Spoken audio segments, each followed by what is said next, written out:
You know, there's an invisible war happening around you every single second. But here's the thing. There are no armies, no weapons, and no physical battlefield at all. This war, it's happening entirely inside you. And the chilling truth is, most people lose this war before they even realize they're fighting it. So, in this explainer, we're going to break down the exact mechanics of that hidden battlefield. Think about it for a second.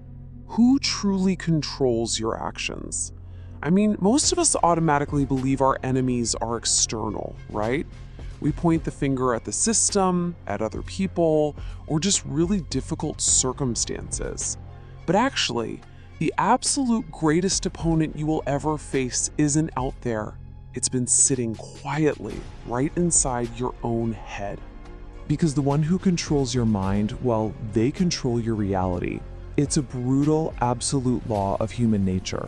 The one who masters the mind is the one who controls the game. If you don't master it, you're not even a player anymore.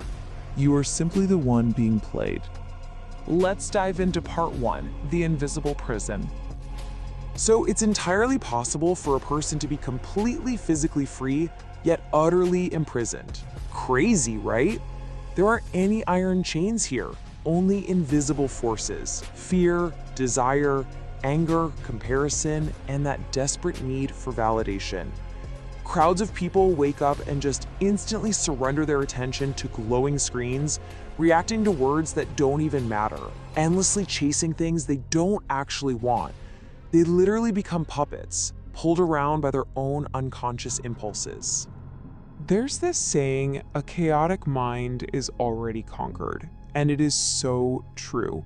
The system, the manipulators of the world, they don't even need to exert any effort to control someone who can't even control themselves. If you surrender your inner world to chaos, well, you've already surrendered your entire kingdom. Moving on to part 2, the battlefield within. Now, to be clear, the mind itself isn't the enemy here, but an untrained mind, that is a dangerous, unpredictable master. It creates all these imaginary wars. It builds dark cells out of past memories, literally forcing you to repeat old pain. It projects forward, completely paralyzing you with futures that don't even exist yet. And honestly, the most insidious part is how it completely convinces you that you're the one suffering, entirely blurring the line between reality and its own terrifying creations.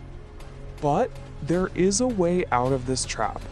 Psychology actually tells us that humans have tens of thousands of thoughts a day, and unfortunately, most of them are negative and repetitive. So to survive this, you have to become the observer. Look, there is the thought, and then there is the awareness that sees the thought. They are not the same thing. The exact moment you step back to just watch your mind, that's when you sever those puppet strings. Think of it like this. A king does not fight every single noise in his kingdom. Picture a solitary sovereign, sitting quietly in the shadows on a black throne. The kingdom outside might be incredibly loud, chaotic, stormy, but he doesn't run out into the streets to scream at the thunder, does he? No. He sits, he observes. He remains completely untouched by the noise. And guys, that is exactly how you have to govern your thoughts. Okay, let's look at part 3, discipline is true freedom. We really need to shatter a dangerous modern illusion here. Real freedom is absolutely not just blindly obeying every craving and impulse that pops up. A person who's controlled by their desires isn't free at all. They're simply serving a different master. True freedom is self-command. It is the absolute power to say no. It's the ability to stay totally calm when anger flares up, to stay focused when distraction calls your name, and to stay disciplined when comfort whispers that you should just quit. You have to choose your higher purpose over temporary pleasure. And here's the beautiful part. Every single time you make this choice, every time you sit in the silence and actively reject that impulse, you reclaim your power. You win a silent victory over yourself. And eventually, those small, invisible victories completely rewrite the entire game. Which brings us to part 4, the art of unpredictability. Listen, the absolute easiest person in the world to manipulate is the one whose reactions are perfectly predictable. They essentially operate on a simple, kind of pathetic algorithm. Insult them and they automatically get angry. Praise them and they instantly become attached. Reject them, they collapse. Tempt them, they surrender. Their buttons are just fully exposed for anyone in the world to walk up and press. So the predictable puppet just reacts blindly, right? They're constantly seeking approval. But the mastered person, they move in silence. They don't react, they respond. They act with this cold precision, requiring absolutely no applause from the crowd. It's not that they don't feel emotions, they do, but they make absolutely sure those emotions never sit on the throne. And that, for sure, is the very definition of true power. Let's wrap this up with part V, conquering the inner world. Because at the end of the day, this game was never actually about defeating everyone else. If you lack internal control, literally everything else controls you. You end up being ruled by the fleeting opinions of total strangers. You're ruled by the endless pursuit of cheap pleasure. You're ruled by fear and by the heavy shadows of your own past.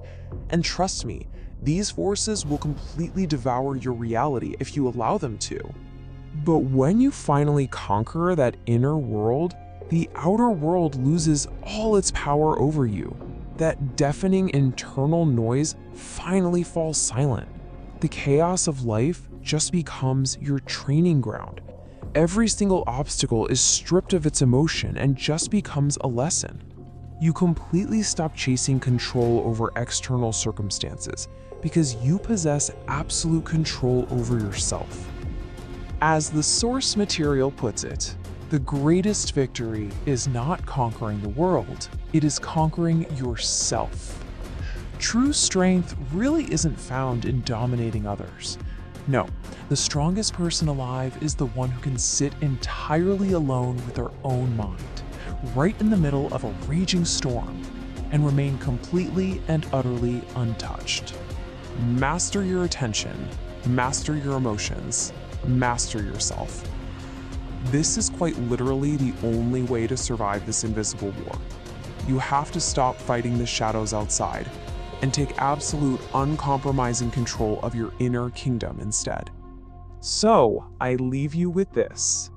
Will you remain a puppet to your impulses, forever pulled by every invisible string?